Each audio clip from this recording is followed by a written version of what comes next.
Il n'y a pas de règle miracle. L'humain est une complexité incroyable. Mais je crois vraiment au pouvoir de la reconnaissance, en particulier au départ, au pouvoir de la conscience de ce qui se passe chez l'autre. Donc pour ça, il faut l'écouter.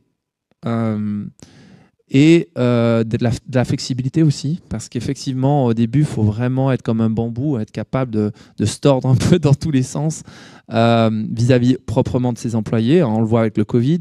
Moi, je suis complètement... ils ne viennent pas au bureau, quasiment, ils travaillent depuis la maison. On a des objectifs, on fixe chaque semaine les objectifs et on en parle, on en discute, on feedback très important. Et puis l'ambiance. Alors quand, vous le savez peut-être, mais le salaire ne suffit plus à retenir les employés. Peut-être à un certain âge, mais en tout cas, la plupart des gens ne fonctionnent pas à ça. Et en fait, ce qui fait la différence, c'est vous.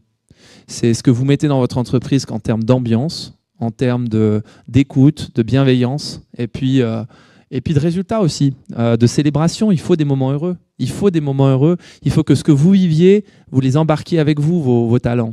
C'est-à-dire qu'il faut qu'ils sentent ces succès. Ils font que même les petits succès, il n'y a pas de petits succès, c'est des succès.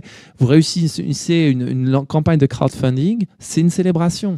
Et ces moments de célébration, ils sont importants pour moi. Je le vois dans les entreprises qu'on conseille aussi. On leur recommande de faire des petites choses de ce style-là, mais les petites choses comptent. Et souvent, les gens ne se souviennent pas de ce qu'ils ont vécu, mais comment ils se sont ressentis.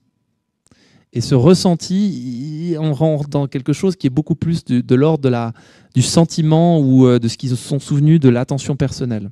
Vous souhaitez attirer et retenir vos talents sur le long terme ? Contactez-nous à welcome@123nextgeneration.com.